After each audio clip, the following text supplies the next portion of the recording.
हमीरपुर के town hall में दिव्यांग जनों के लिए निशुल्क सहायक उपकरण वितरण कार्यक्रम का आयोजन किया गया, जिसमें बतौर मुख्य अतिथि केंद्रीय वित्त राज्य मंत्री अनुराग ठाकुर ने शिरकत की। इस मौके पर उन्होंने 41 पात्र लोगों को हाईटेक व्हील चेयर के अलावा 30 लाख रुपए का सामान वितरित किया।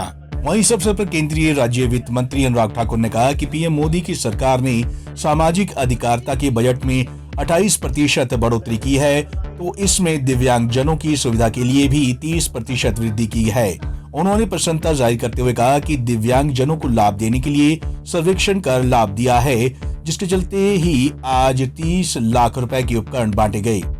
नरेंद्र मोदी जी की सरकार ने जहां एक और सामाजिक न्याय अधिकारिता मंत्रालय का बजट 28% की वृद्धि की है, वहीं दिव्यांगों के डिपार्टमेंट की जो इस साल के बजट में है वहां पर भी लगभग 30% की वृद्धि की है।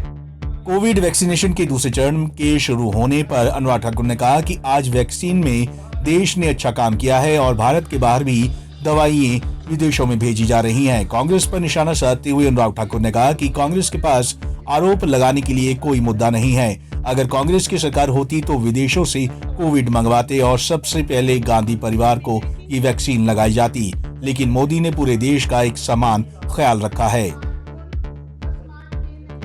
कोविड से लड़ाई में मोदी जी के नेतृत्व में भारत ने शानदार काम किया है। आपदा में अवसर ढूंढने का काम भी किया, आत्मनिर्भर भारत बनाने का काम भी किया, और दुनिया के जिन देशों में सबसे कम मृत्यु दर है उनमें भारत का नाम भी आता है। यही नहीं, हमने पीपी किट 5 लाख से ज़्यादा बनानी शुरू की, प्रतिदिन एक्सपोर्ट करनी शुरू कर दी और भारत की मांग को भी पूरा किया। दवाइयाँ दुनिया भर को दी, कोविड वैक्सीन बनाकर ना केवल भारत बल्कि दुनिया भर को देने का काम भारत ने किया है। नरेंद्र मोदी जी के नेतृत्व में हमारे वैज्ञानिकों ने शानदार काम किया है। कांग्रेस जब उनके पास कोई आरोप लगाने के लिए कुछ मुद्दा ना हो तो इस तरह के बेतुके आरोप लगाती है। अगर उनकी सरकार होती तो ये लोग विदेशों से कोविड वैक्सीन मंगवाते, मोदी सरकार में हिंदुस्तान में बनी। वहीं बंगाल में 9 चरणों में मतदान से भाजपा को फायदा करवाने के आरोपों पर अनुराग ठाकुर ने पलटवार करते हुए कहा कि हार से छटपटा रही ममता बनर्जी बेतुकी बयानबाजी कर रही है।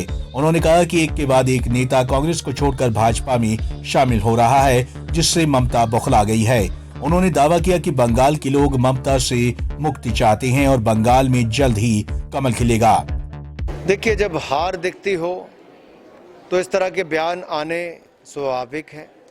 ममता बनर्जी की छटपटाहट इससे नजर आती है कि एक के बाद दूसरा उनका नेता तृणमूल कांग्रेस को छोड़कर चला गया।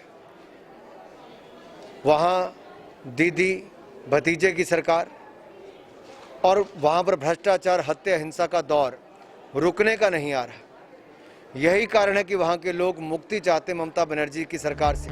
आपको बता दें कि अनुराग ठाकुर ने इस मौके पर विपक्ष को जमकर घेरा और बंगाल चुनाव पर बोलते हुए कहा कि बंगाल में बीजेपी पार्टी ही सरकार बनाने जा रही है। पंजाब केसरी टीवी चंडीगढ़ के लिए हमीरपुर से सुप्रिया ठाकुर की रिपोर्ट।